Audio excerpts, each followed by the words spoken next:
gets this right back, Charlie.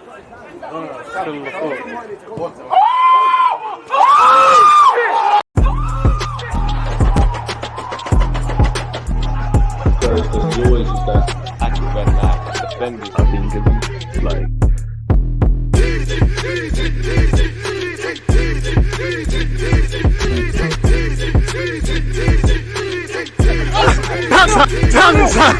People deluded, I'm back again. Come on, Ian. Come on. Just as Ian Wright said there, people deluded, I'm back again. Obviously, by now, Kendall's been on my show a number of times. You know, she's a Newcastle fan. I say unfortunately, fortunately for her, but unfortunately for us, we obviously lost 1-0 to you lot. So it makes sense to react to the game quickly with yourself, man. How you doing? I know you was at the game. You must still be on cloud nine. Yes, I'm good, thank you. Do you know what? I would have been a lot happier with the result, obviously, if the aftermath hadn't have happened, because the head loss is just from both sides really is just absolutely sensational. The arguing, the beefing, like just everything that's gone on since, and then obviously, sadly, the racial abuse as well that's happened with a couple of our players. So yeah, hasn't left the best taste, I'm not gonna lie. But yeah, I would have been happier if all of that, if it was just a win and all of that. Oh, I agree. But yeah, sadly not. I mean, you're not alone, man. And obviously, you know, we don't condone we condemn any sort of racism. We don't condone that to anyone. I think, you know, regardless of what football team someone supports, there's always these clowns and these idiots and better yet, these cowards that are on social media. You know, again, thoughts with Joe Willock, who is one of our own, and obviously Bruno Gomares. As much of a twat us Arsenal fans might have thought he was in that game, doesn't give in any, by all means, criticizes football. No need to get onto his race, religion, background, and all of that. Unfortunately, you know better than me when it comes to racism, sexuality, you know, all of that sort of stuff. Football is probably one of the only industries or moments of society where people can keep these outdated views and just be cowardly, really. So, yeah, I think any decent person doesn't condone that. You kicked this off in the right way because I did plan on asking you about it. What have you made of the whole referee shenanigans and everything from both sides? Because you could argue Kai Havertz could have been sent off, Bruno Gomares. In many ways, I respect it because it's nothing personal. It's just a game. I like my players to do a lot of that, but that man got away with murder in that game. And there was plenty of others, man, from Arteta's antics to your assistant manager. So, yeah, what do you make of everything that wasn't football, as you alluded to? Yes, it's getting frustrating to me, to be fair, because as I said, like, I can't even be happy with the win now yesterday because of all of the aftermath. And it's like becoming a thing every week now. That's football's secondary now to everything that goes on within the game, because we're talking about 1, 2, 3 decisions every single week now. That's just overshadowing results. It's overshadowing football. It's overshadowing everything else. So it's just a little bit frustrating, obviously, when you come away from a win and you feel like, or even just like Luton today, for example, coming away with a point. Like, I know there maybe wasn't any seriously controversial decisions in that game like there was yesterday, but like even if you come away with games like that, you can't feel like you can be happy about it because there's something else going on, like, or something else has happened in the game that you can't just come away and be like happy with the football result. So it's like a little bit frustrating, but obviously I know we'll get into it, but yeah, there was a few obviously strange decisions yesterday. I think just personally from the Havertz incident, I really think that the ref just lost control of the game from that point onwards, and I don't think he had any sort of control. I don't think his decisions were consistent. For either side, I don't think from that point onwards that he had any sort of valid gameplay or anything that he'd done in that time. So yeah, I just think from that point he just lost control really, and we're seeing it week in, week out, as I say.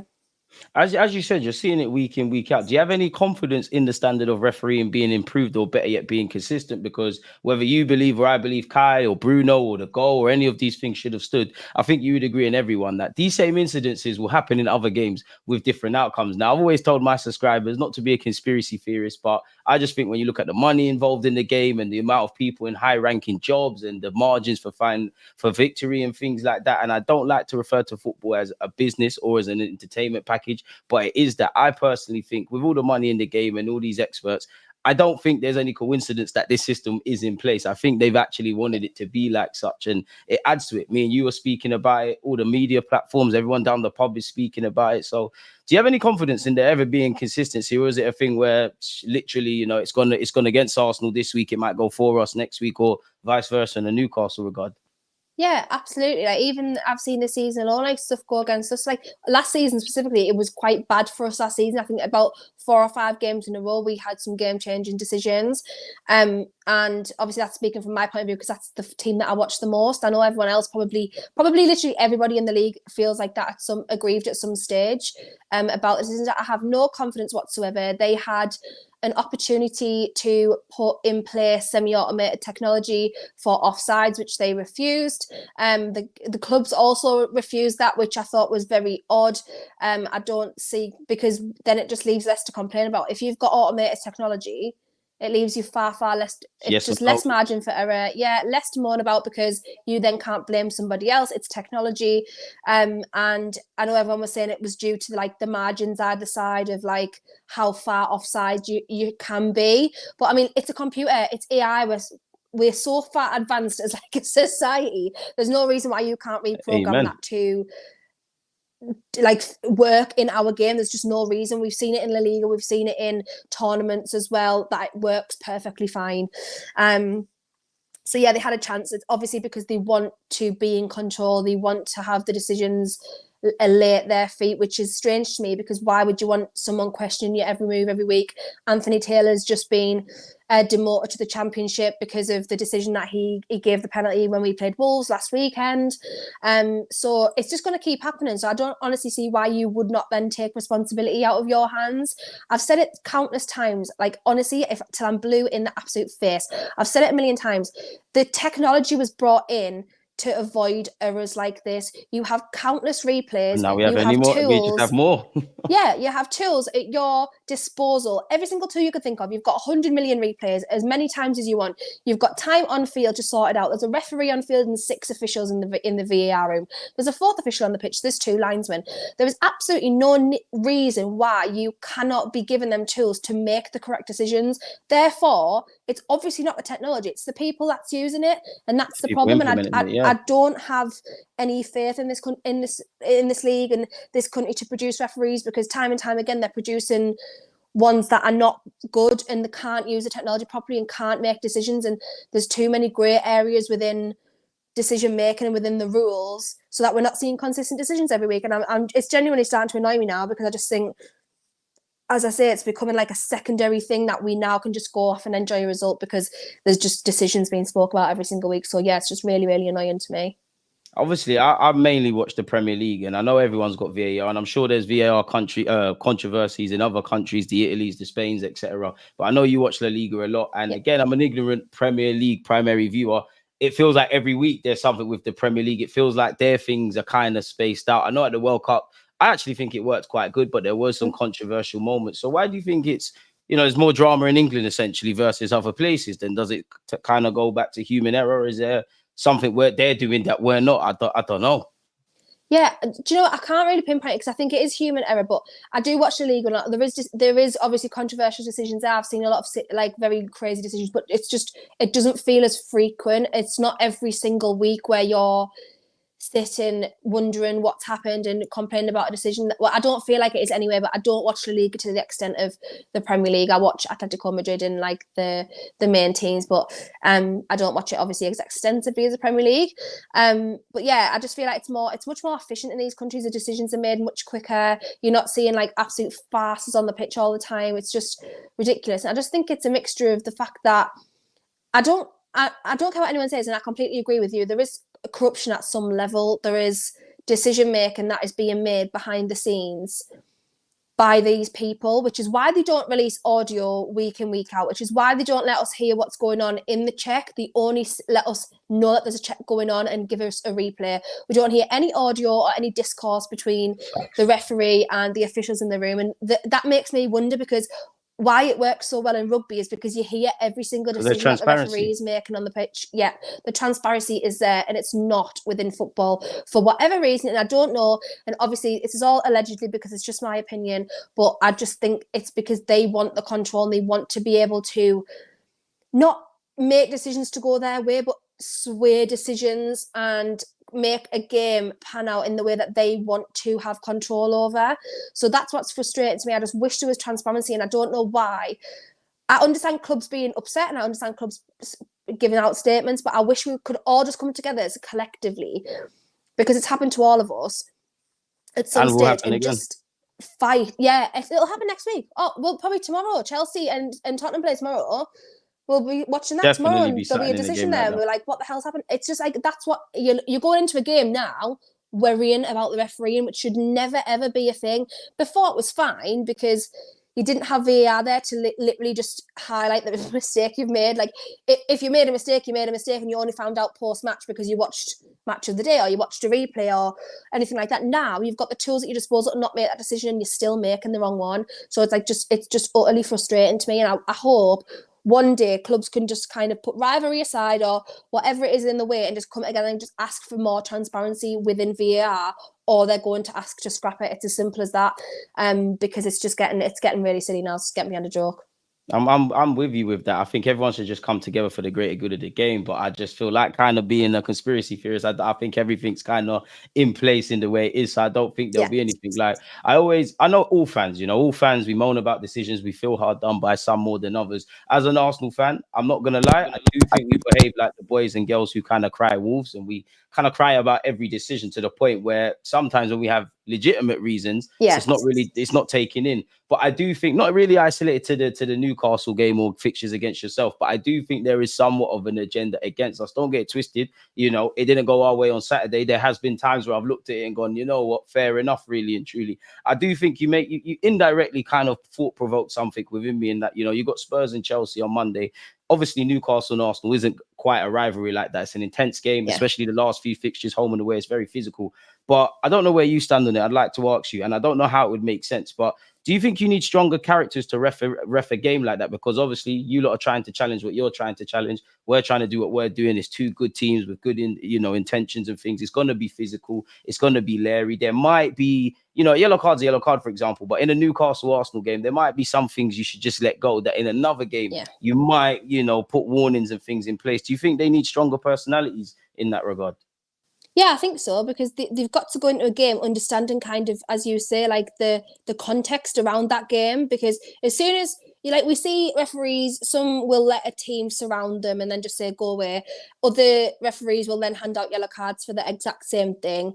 Obviously we've seen balls being kicked away. They're now getting punished with the yellow card. I get that.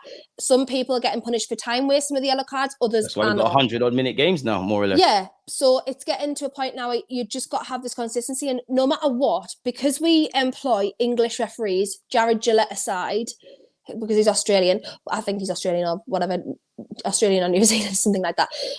Because we employ English referees, unfortunately, and I don't care what anybody says, there is some form of bias there, no matter what, right? Yes, you're not allowed to referee a game. Like Michael Oliver, for example, is not allowed to referee a Premier League game for us because he's a Newcastle fan. He's not allowed to referee a game for us. He's also not realistically allowed to referee games that could affect us either. So towards the back end of last season, he wouldn't have been allowed to referee Man United versus Liverpool, for example, because obviously there's bias there no matter what you do. And even if, yesterday, Stuart Atwell, I don't have a clue who he supports and I don't know where he's even from, right? But no matter what, as an English referee, if you follow the Premier League, even if you don't follow the Premier League and you're just involved in football, you're going to have bias in some way or another, no matter which team it is. If I was a referee, right, this is genuinely me speaking, I'm not a referee and I never will be, because, I just wouldn't. But I would obviously not bias, because you're supposed to do a job, but subconsciously I'll be like, I'm going to let that go and I'm not going to let that go, because that's just, you can't help it. It's just the way you think. And even if that is your job to do that, they just don't. You can see it on the pitch. They have, there's certain players, for example, obviously, because I'm speaking from Newcastle point of view, we used to have certain players that used to get punished with a red card immediately, if they did the smallest thing wrong. Oh, we had Mr. Granit Xhaka. I know all about that. Yeah, it used to be Mitrovic for us, for example, and things like that.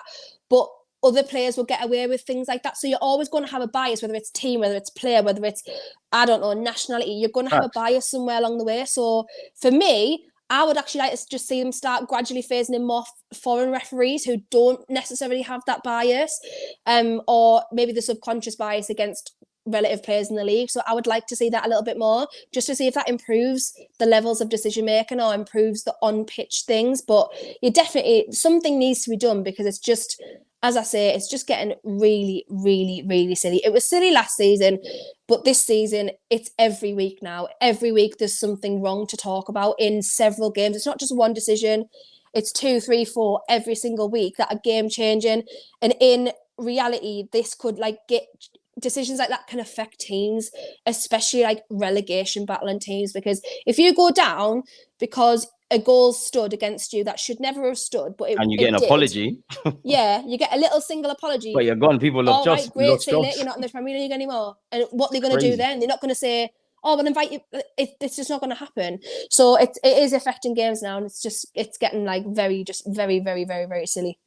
Honestly, I feel your pain, and I agree with everything you said. Me personally, when it comes to VAR, it's not that it's right, but I kind of don't look at it. I think there was a game, ironically, kind of if I'm correct, I think you lot at home actually there was an incident similar to how you scored, but we didn't get this decision. Obviously, you've got Brentford, you've got Southampton, but for me, I really gave up when Martinelli's goal was disallowed at Old Trafford. I was like, okay, you know what? In Sunday League, obviously this isn't Sunday League. There's a lot of money involved, but can we control the variables we can control? And we didn't do that yesterday. And in times, if we've done everything in the game, but the ref has done us dirty, then that's another debate. But I don't always think that's been the case. And I think, I don't think it always evens out, but I think, one day it works for you, one day it doesn't. That's just football. Let's get on with it. I agree with your point. When you look at the Premier League, we've got the best, whether they're English or foreign, but the managers, the players, the physios, the fans, everything else seems to be, it doesn't matter where you're from, you can have a role. But maybe within the English game, that could be something to install. I know in the last few years, where international tournaments are concerned, English referees are starting to get a look in, but that wasn't always the thing. And as an Arsenal man, Arsene Wenger was very passionate about that, really. And maybe that's something really for them to go back to the drawing board. What did you make of the game from a footballing point of view then, because we're spending a lot of time on referees. What did you make of it? Yeah, I thought, to be fair, it was a relatively equal game. I did find Arteta's comment a little bit odd when he was like, Arsenal were the only ones trying to win the game. And I was like, I was literally sat at the game. Bit of sour grapes, man. Yeah, I just didn't agree with that. I was like, that's such a disingenuous comment. But obviously, when you're heightened and you're already angry about something, I think for 70 minutes it was very open, if I'm honest. Yeah, it was. I was at the game, so I seen it from a kind of personal level. I know you see a lot of different things on TV, and you can see different angles and things, so you do watch it a little bit differently. But yeah, I thought it was relatively open. It went exactly how I assumed it was going to, because I thought both teams have injuries. Both teams stylistically probably going to cancel each other out on the pitch, because in terms of areas of the pitch, it's relatively equal. Defensively, we're good. Defensively, you're good. Midfield, we'd had key players missing from that midfield. Obviously, Odegaard was missing for you guys yesterday. And then attacking wise, strikers, obviously you and Nketiah was playing yesterday. We had Wilson, who, although Wilson's got one of the best game to goal ratios in the league, but he just doesn't affect the game physically enough for me. There was a moment I genuinely thought he had to score, and I was so happy that he didn't in that game. Yeah, he skied it. And when I was at the game, I was like, I can't believe he hasn't.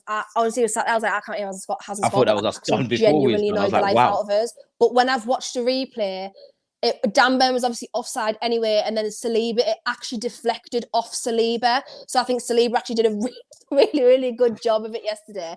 To be fair, he was one of Arsenal's best players along with Declan Rice, and I just do want to highlight Declan Rice because he was probably the only player on the whole pitch yesterday that didn't actually make a complete prat out of himself. Trippier was down injured, and he kicked the ball away. He didn't have to do that. You're not. If it's not a head injury, you don't physically have to stop the game. Such a class from Decky, man. Yeah, and he didn't have to do that, but he did. And obviously, he'll knows Trippier very, very well. Obviously, playing at the England setup and things like that. So that was good of him. He was telling everybody to calm down. When the Havertz incident happened, he came over and he was just like, "Come on, just move away from it. Just leave it alone." Best moment of Havertz in an Arsenal shirt, man. Yeah, proper captain leader material. Obviously, there was a little bit of dilly-dally with Bruno in the middle, which fair enough.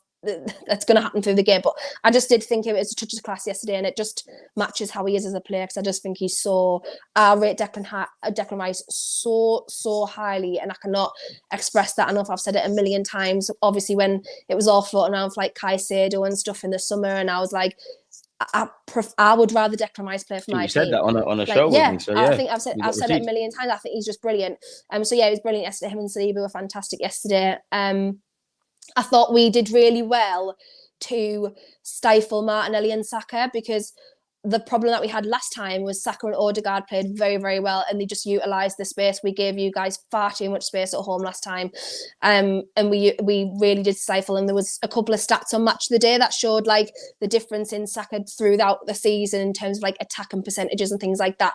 And yesterday, so we did do that really, really well. I think that was the game plan, and we doubled up on them quite a lot. So yeah, the game plan went okay. It's just everything else. And obviously from our point of view, I was really, really super impressed with Livermore when he came on. I think he's very good cameo. Fantastic player. I just think he's so good. Fit.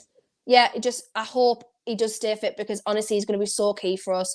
And I now feel comfortable in the knowledge that if Trippier decides to hang up his boots anytime soon, I don't think he will, but when he does, we've got the absolute perfect person to just walk in and replace that position.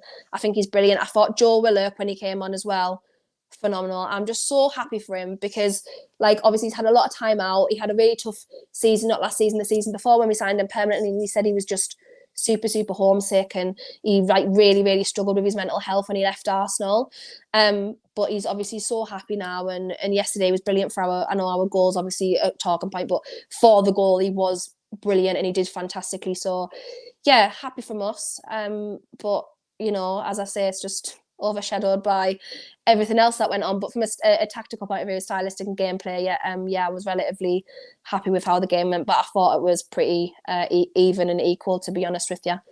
I'll describe it for me as frustrating in many aspects. You know, again, I still have shades of what game was it? I think it was when the season where we were fighting Spurs for top 4 and we went to you lot and you lot hit us like a truck, really. Like I kind of expected that a bit more. So I would say the only kind of positives I can take is that, you know, we was giving it as good as we could get in terms of the physical encounter. As we kind of said earlier, Arsenal, you know, they kind of spoken of being a soft touch and things, and you need to be able to go to places like your place and, you know, hold yourself up, really. So I was happy with that. I felt both teams didn't really create much. It was like blunt knives. I think both managers would want to see both keepers tested, definitely with Nick Pope, apart from Martinelli's effort where he either should have squared it or done a lot better. Don't think Pope had anything to do, and I'm always disappointed when that happens. So I was happy with us defensively to a point. I was happy with our ability to fight. I don't think anyone, you know how Arsenal fans are going to get, you know, I'm not saying constructive criticism or anything isn't valid, but I don't think anyone was poor and everyone was crap. It was one of them games. I was way more disappointed in the 45 minutes away at Chelsea, or,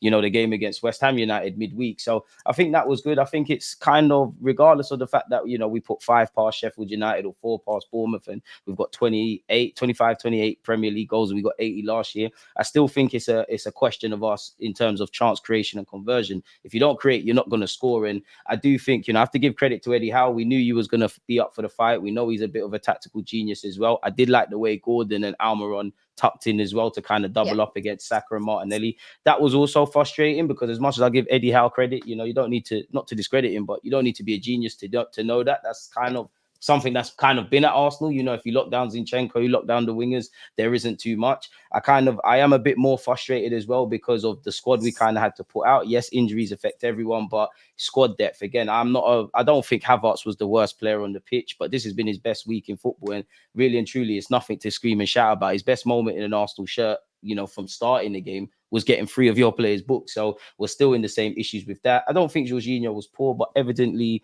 we're putting players in boots they can't fill, like Eddie Nketiah or Jorginho. They're good players. They can have a role to play, but we're asking too much in that regards. And I'd say, again, create some chances ultimately and score some goals, because I felt the game was open for 70 minutes or whenever until you scored. Had we have put as many goals as past you as we could have, maybe we're just crying about this incident because there's not a clean sheet. But unfortunately, we didn't do that. And I don't think my manager's necessarily doing this, but playing devil's advocate and not being able to rule it out. Could this kind of, you know, the statements and all this jazz we're coming out with, can that kind of be to take away externally with how we played? I have seen a few of your fans say that, actually, like, I think it is to a degree. Like, obviously, when it's died down a little bit, I have seen a couple of Arsenal fans suggest that Arteta was kind of taking the heat off the game and how it was played, rather than obviously just acknowledging like that there wasn't enough chances created and stuff like that. So Maybe, I don't know. It's a good tactic if you ask, because he's I mean, that's why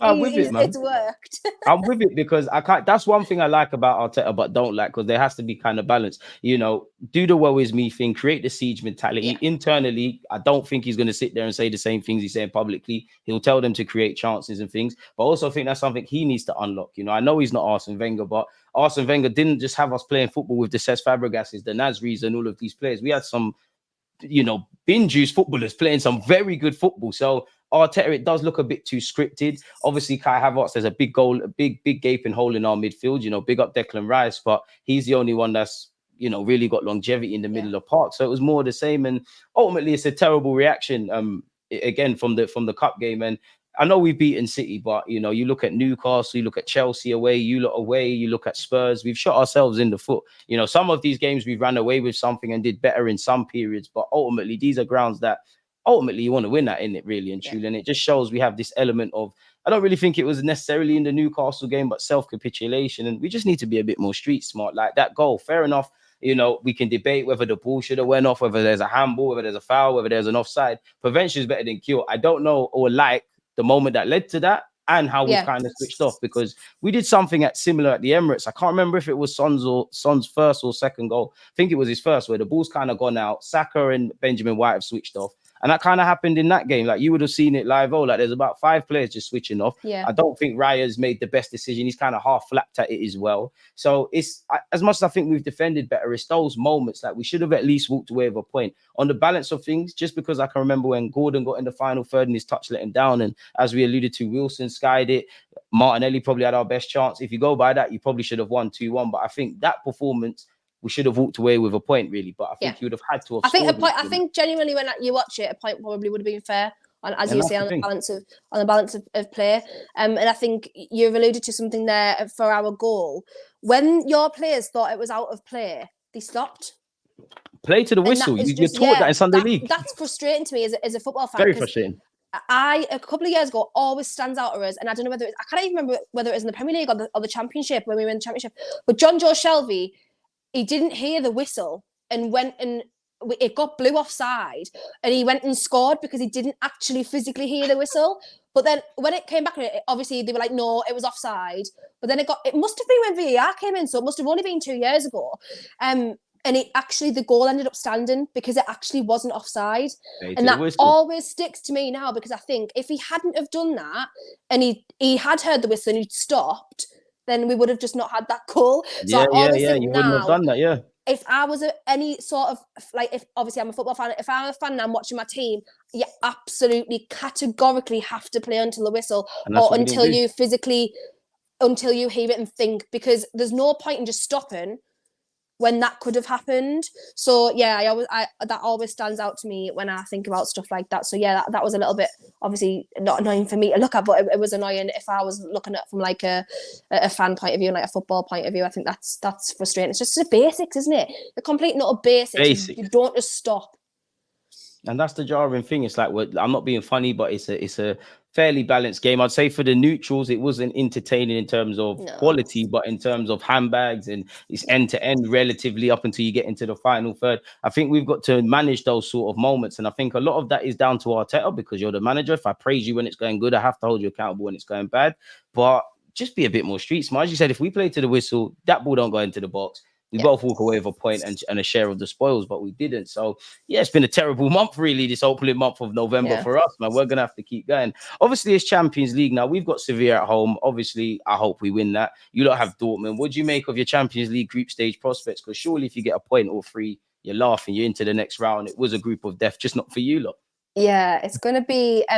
if we win, I'm relatively comfortable then, because I think... because the group is so... balance, because obviously everyone's like a decent team in that group, that we're all going to take points off each other, so you're going to just need like the minimum amount of points to qualify out of that group.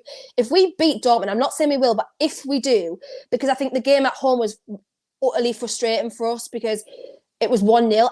Honestly, that sounds so baffling to people, but I would genuinely rather get smashed 4-0, because I just think 1-0 could easily just be so prevented. Like 1-0 just so frustrating to me. Like At least 4-0 you got battered. You know at what you have least to do 4-0 better. I can sit back and be like, well, we were crap, do you know what I mean? Like we got absolutely smashed and I can just walk away from that and accept it. 1-0 for me is the worst result on earth because I just hate it. I just think Because you had chances in that game, for what I remember. it could have just been easily done. But I think losing Isak in that game completely messed us up because, as I said earlier, Wilson doesn't affect the game in terms of other than goal scoring. And I know that's his job, and I know he's a striker, and I know He he's a hasn't quite number got the 9. glee. But yeah, he just doesn't have that, like, It reminds me of the Lacazette versus the Aubameyang debates with us. Yeah, man. he wouldn't drop deep and like affect the game the way Isak would, or Isak sometimes floats onto the wing and he'll create. Wilson doesn't do that for me, but I know that's not his role. However, when you are playing teams like Dortmund who are so experienced in the Champions League and they're technical, you need somebody to be able to do that. I would honestly go into Dortmund, and this is the God's honest truth, I would play Gordon up front, and I would play Willock on the wing, and I would play He's really Almiron impressed me. I didn't used to think much of him at Everton, man. I have to hold my hands up. He's been our player of the good season so yesterday. far, genuinely been our player of the season. And I just think when we swapped on Saturday and he went centrally, the goal came then. And I know obviously the goal controversy and stuff, but that's our first bit of actual effective intentional play came from that switch when Willock came on and Gordon was central. So I just think that's how I would maybe approach Dortmund. It also helps manage Wilson's injuries as well, because obviously, as we know, he is extremely crocked. He has been since he was about 25. He had 2 ACLs in, like he did both his ACLs within 3 years. So, you know, I don't blame him for that. That's absolutely fine. You're going to have to manage your injuries. But because we are without Isak now until the next international break, we really need to manage his injuries and Callum Wilson's injuries, because can't really afford any more injuries. Yeah, if we lose him, then we have to stick Gordon up front. It's like, I don't want to have to do it out of necessity. I want to do it because it's tactically the right thing to do. So yeah, I do think we can go and get a result. Whether that's a draw or 3 points, I don't know, because obviously we've got 2 away games now. We've got Dortmund and PSG both away, and then AC Milan at home is our last game. So I need to be walking away from one of those away games at least with a point, at least, just for us to stand a chance. Honestly, I think you have done it. Obviously, I wouldn't tell your players already how to be complacent, but I think you've done it, man. I think if you get something out of the Dortmund game, all you need to do is just keep doing your job, in a sense of you've kind of controlled your destiny. The teams around you probably need, simply need you to lose games or need a bit of luck. Maybe it looks like AC Milan probably flirting with going out. I think you lot have done very well, man. And I think similar to you, I would love to beat Sevilla in it. I don't necessarily expect us to walk the park with the Emirates because it's a bit of a, we like to do this entertainment thing at the Emirates, but I need a reaction. I didn't get a reaction against West Ham. Somewhat got it against you lot in that we look like a football team, but we lost again. We haven't scored in back-to-back games. No, that's a lie. We scored again. Odegaard scored, I almost forgot. But yeah, we need to win, man. My last question for you, because I didn't actually ask you it earlier. How have you made, what have you made of the injuries at Newcastle at this moment in time? Because you kind of alluded to Isak and all the talk is around what Arsenal missed on Saturday. You had a strong squad to pick, but you lot have had injuries as well and had to manage your squad. Yeah, it's for us as well, obviously, probably similarly to you, it's key players missing for us. So it's like Isak, Botman, who obviously have been 2 absolute incredible players for us. We're missing Tonali, obviously not through injury, but through obviously being banned. So he is not back now till next August, though we're already light. We bought a midfielder, so we weren't light in midfield. We've lost him. So it's like, there's another frustrating thing. But luckily, obviously, Willock's back. But then we've got to manage Callum Wilson's injuries. Dan Burn got injured, obviously, yesterday, and it's not looking good for that because he's done something to his back now. Great. Jacob Murphy came back after having a dislocated shoulder. He popped it again, It feels so sick. His arm was I felt sorry for him. I was like, But that he did apologise to Eddie Howe when he came off, so I do believe that was his decision to come back. I don't think it was on our medical staff to say, like, you're all right to play. Do you know what I mean? He's obviously come back and said he's fine, but he now needs surgery. That's another player out. Oh, he needs surgery now. Wow. He needs surgery now because they did say if it didn't dislocate again, he'd be all right, but it has immediately. So he needs surgery now to fix it back up. So, yeah, it's just, luckily, the players that have kind of replaced these key people have looked good. So obviously Willock's come back and he's he hasn't replaced Tonali in terms of positionally, but in that midfield, he looks good. You haven't been lacking. Yeah, Livramento, obviously yesterday we kind of tactically switched Trippier to left back and Livramento played right back. Livramento looks absolutely classy, just looks brilliant. Needs to stay fit. Yeah, and Gordon Obviously, he's played centrally, so he looks okay. Lascelles as well is another player who has really stepped up to play. I thought he had a really Looking good like the game Newcastle yesterday. captain again. He looked like his days were numbered, really. Yeah, 100%. So that's a saving grace. However, as you say, it's managing all the rest of them, people that have come back from injury, people not getting any more injuries. So yeah, it's going to be a frustrating time because we have got so many like serious games coming up now. You'll know yourself with obviously being in the Champions League and things like that. The schedule is so incessant towards Christmas. So and obviously we've still got the Carabao Cup to think about, which is December. So yeah, it's getting frustrating now, and it's obviously you're going into a game thinking, oh God, like please just do not get injured. And you don't really want to feel like that, but yeah, it's part and parcel of the game. Every team is struggling at the moment. Well, most teams are probably struggling at the minute. So yeah, just got to accept it and move on and hope that everyone's all right and everyone's fit, really. Like you said there, man. I mean, prior to this week, I felt Newcastle and Arsenal are in the same position in that you're still competing for whatever you are in all competitions. I guess it just comes with the territory. And I can't remember word for word, but it was interesting hearing Eddie Howe's comments after the United game in relation to some players are going to start here, some players are going to come off the bench and get a bit of momentum coming into the game against Arsenal. So they're well aware of it. It's just unfortunately, no matter how much you plan and try and rest players, it's that time of the year. And, both teams really, we don't have the biggest squad. We've got improved depth. But at the end of the day, don't have the biggest squad. When there's injuries, obviously the players that have to play, you're running them into what Wenger called the red zone, but it's part and parcel. And I think when you use Murphy for an example, just as a side note for me, that's what annoys me when people say footballers don't care, because I wouldn't say he's lied to the medical stuff, but they've probably told him, obviously, it's not wise you play. He's obviously passed tests. He wants to put his body on the line, and he's not necessarily a player that Newcastle fans might write home about in terms of ability, but he's there for the cause. And unfortunately, negatively, he's injured himself again, but his heart was in the right place. So it is what it is, man. Kendall, thank you for obviously this review. And, we spent a long time talking about referees. It's actually therapeutic to feel like I'm not crazy. Yeah, 100%. Let people know where they can find you, man, once again. Yeah, just Kendall Rowan is all my socials. And get the YouTube channel going. We've not forgotten. I know you tell me you get onto your time. I really, really do need to. Probably won't do it this week because I don't know what's going to happen there. I better just leave that game in the past and just move on. Depending what happens. I'll definitely join you on that, man. Depending what happens on Wednesday, obviously with Dortmund. But yeah, I really, really do need to fix that up. I've got a couple of weeks now where I'm just kind of doing a lot of freelance work, so I'll be all right. I maybe have time to do some content. But yeah, find me on YouTube, Twitter, Instagram, TikTok, anything like that. Just Kendall Rowan, and you'll find me obviously on this channel as well. And just floating around anywhere you want to find me, you will.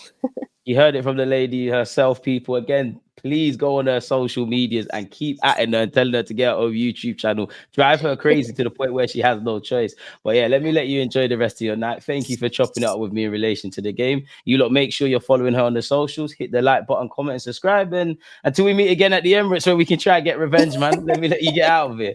Peace. Thank you. Come on. There's always that active red light, defending. I think it's like